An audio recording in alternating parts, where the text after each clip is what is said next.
Okay, so first things first, we said about the distances they're going, the gap between the clubs. Your 7-iron, you said always go the same as everything goes 100 yards. We said your 7-iron was 100 yards, which I agree with. Your 5-iron was about 115, your 9-iron was about 84, 83, 82, 83 and 79, so about low 80s, okay? So the gap there is okay. It will get bigger as the shots start going further. It's not a question of just getting the gap bigger between the clubs. If we get the 7-iron further, if your 7-iron was to say go 120, then your 5-iron would then go 25 yards further. It wouldn't always go in 20, 20, 20, 20, 20 further, okay? Because the percentage-wise would just stay the same, but the gap therefore will get bigger, okay? Looking at your left-hand setup here now, you can see the ball now way towards your back foot because you're encouraging the body to move in this direction as you come down. If you lean on this foot to start with, you'll just get very, very steep in the backswing and then just dig into the ground. Or then you have to sort of try and come out of the shot to stop digging the club and you're back to leaning back on this back foot. So don't try to just lean on your left side. You want to kind of at least 50-50 between the 2 feet at address.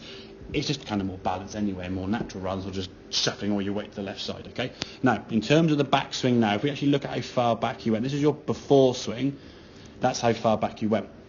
Now we're thinking about movements, okay? I forget the draws to start, okay? Look how far back this backswing goes, okay? It's gone left, isn't it? But they're still going 100 yards when you strike them properly. So when you get that length from there, that's straight. When you get the length from there to there, that's going to give us the extra sort of 5% or whatever to get the yardage up to the 110, 115, 120 that you can hit a 7-iron, no problem at all. Okay, but what we have to do to encourage that, if the left-hand one, if we look where you come back here now, left heel, you look at your left movement here now, there's your left foot lifting off the ground, yeah? Before contact, that left heel is lifting off the ground, so 95% of your weight is fixated down through that. As a result of that, now hitting off the back foot, scooping underneath, chopping underneath it, and you finish there. Quite a full movement, but very much on the back foot. The dragging drill that we got you to do here now, okay? Put the club right of your right foot as you're looking down, obviously, and then drag it through from there. So look at the shaft now, sort of leaning forward, and look at your body now, just has to kind of go with that. If it doesn't, the club will come off the mat there. So this is kind of the movement we're trying to encourage here. I think the last one you did was really good. Actually got a bit of shaft bend. That one there? That one there. Yeah, you see a little bit of sort of squeezing into the ground there, and that's kind of what we're looking for. That would be your impact condition compared to that. It's a bit of a difference from one to the other, isn't there? Yeah. So the more we do that, okay, the more your angle of attack's going to be this way, so it bottoms out by your left foot as opposed to bottoming out by your right foot hitting up on the ball. So when you're off a tee, when we've had the playing lesson a month or so ago, off the tee you were great because the ball's teed up, you can get away with off that back foot. Second that ball goes on the ground, it's more likely to be thinned or topped or left. Okay, or maybe toe-ended and go off to the right there, but more often those first three, okay? So the dragging drill, the feeling of scraping the club along the ground between your 2 feet, things now start moving in the right direction without you thinking about them. Your only thought on this drag is to try and get the club from here, scrape it on the ground. Scrape it on the ground. And then when you do that, and when the ball gets in the way, if we look at these two impacts here now, as you go back, yes, the backswing is shorter because, as we said, you're thinking about doing something, but you're thinking about one thing, just getting that club to drag and move that way, okay? As you come back into impact now, your left foot's a lot flatter. There's your impact position. That is a lot more on top of the golf ball than that one, isn't it?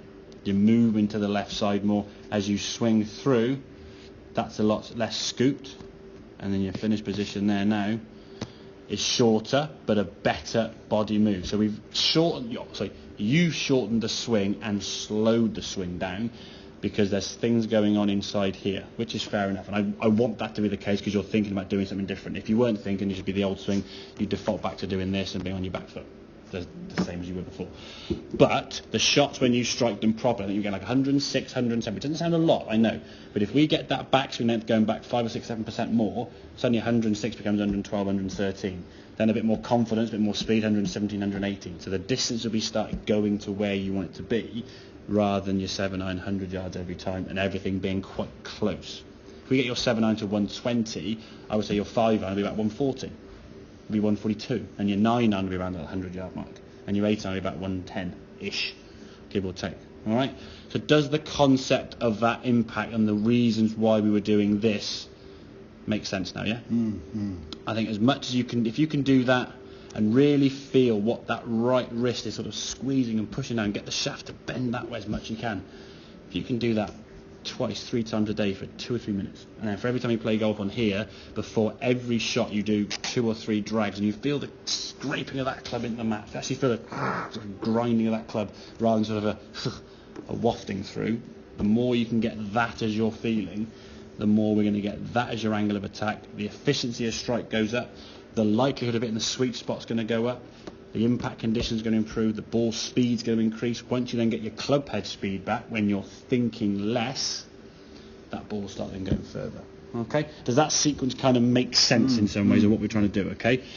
We've always known that's going to be the issue there. You lean back, but if someone says you have to put your left foot on the ground, what you would do if someone focused on this, which is a symptom of your weight on this foot, you would just squeeze that left heel into the ground, put every ounce of stress and sinew in your left foot.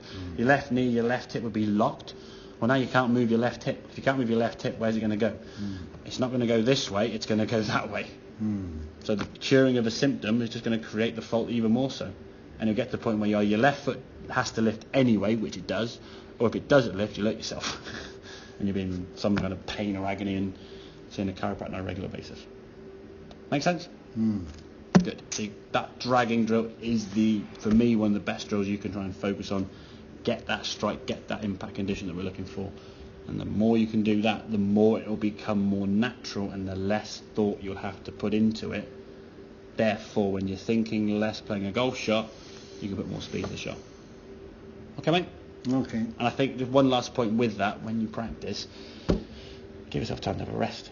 I mean, if I come on here now, I walk off here and I'll play a game of golf. I can play a game of golf in here quite quickly because you know what's coming up. But I still walk off here as I am now, not really sweating and panting and hot and bothered. Okay. Whereas I see some guys come off here, they're like done 10 rounds with Tyson. You think you haven't really improved yourself doing that. You're just battering golf balls. I mean, I think you get 48 shots there. A lot of them was with a gap in between. That's a lot quicker than that's probably on about 2 balls a minute the way you've been golf balls, which for me is a little bit too quick. You had 3 or 4 shots, you were hitting them before the screen had disappeared, which we know is too fast. Okay, as much as it's annoying time to wait sometimes, it definitely does encourage you to slow you down.